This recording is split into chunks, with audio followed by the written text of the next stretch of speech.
The shadow of Capone. A glimpse into the gangster's reign, Al Capone. The name alone evokes images of smoky speakeasies, violent turf wars, and an era where the line between lawlessness and prosperity blurred. His story is one of ambition, ruthlessness, and a relentless pursuit of power. Rising to prominence during the Prohibition era in the 1920s, Capone became synonymous with organized crime in America.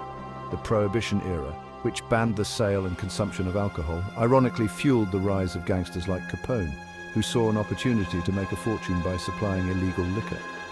As the head of the Chicago outfit, his ruthlessness and business acumen allowed him to amass a fortune that would be the envy of many even today.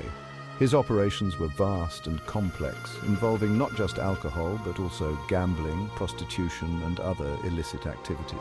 Born in Brooklyn, New York in 1899, Capone's early life was a far cry from the opulence he would later enjoy. Growing up in a rough neighborhood, he was exposed to crime and violence from a young age, which undoubtedly shaped his future path. He rose through the ranks of the Five Points Gang, learning the tricks of the trade in an era when violence and corruption were commonplace. The Five Points Gang was notorious for its brutality and influence, and it was here that Capone honed his skills in leadership and intimidation.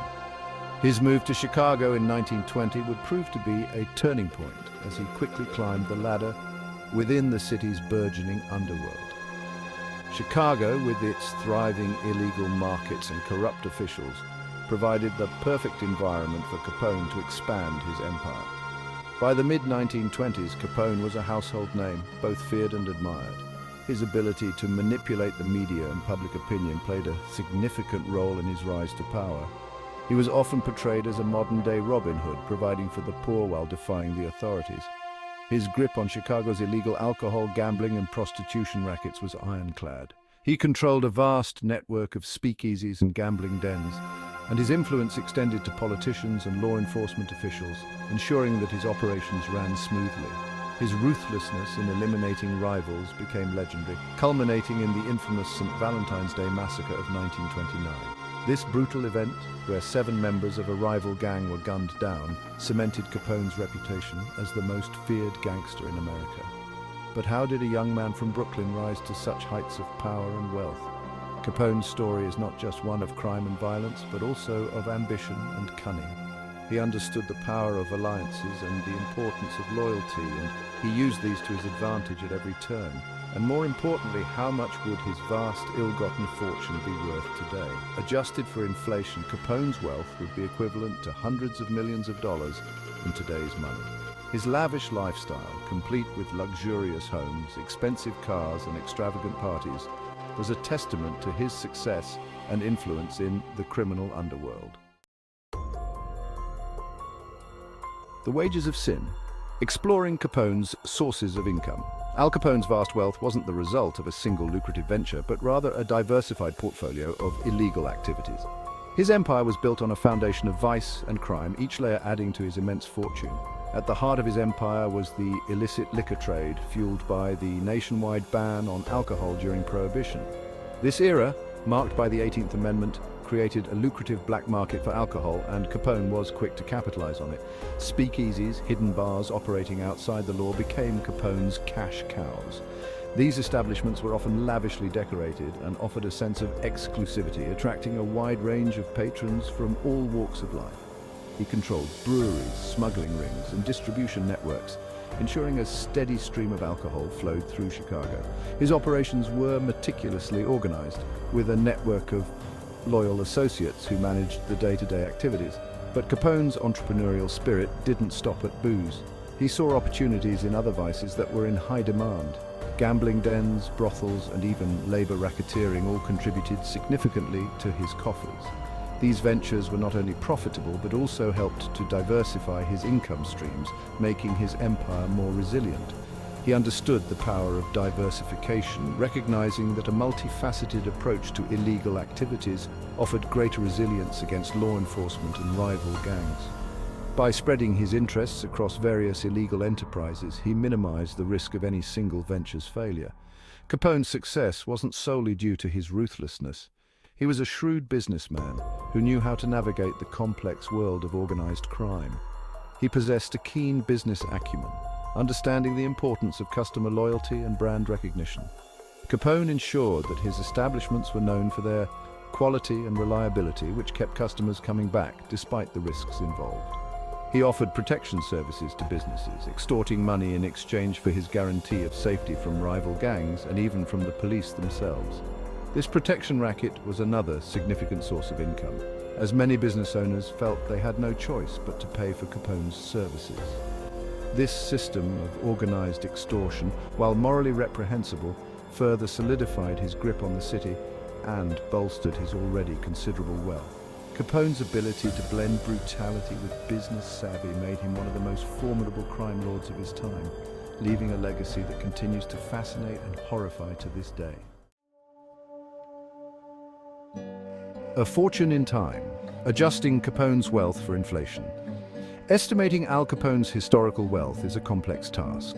The notorious gangster who ruled Chicago's underworld during the Prohibition era amassed a fortune through various illegal enterprises, including bootlegging, gambling, and prostitution. Records from the era are often incomplete or unreliable, obscured by the very nature of his illicit activities.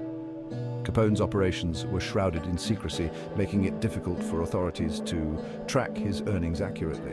However, historians and economists have pieced together estimates based on available data, suggesting that at the height of his power, Capone's net worth was in the region of $100 million.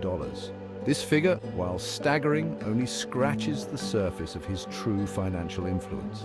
While impressive for the time, the true magnitude of Capone's wealth becomes staggering when adjusted for inflation. The economic landscape of the 1920s was vastly different from today, with the value of money fluctuating significantly over the decades. $100 million in the 1920s is equivalent to well over $1 billion today. This adjustment for inflation reveals the immense purchasing power Capone wielded, allowing him to influence not just the criminal underworld, but also legitimate businesses and political figures. To put that into perspective, Capone's fortune would place him among the wealthiest individuals in the world, even by today's standards. His wealth would rival that of modern-day billionaires, highlighting the extraordinary scale of his criminal empire. Some even say he may have been the richest person today. This dramatic increase highlights the power of inflation, demonstrating how the value of money can fluctuate significantly over time.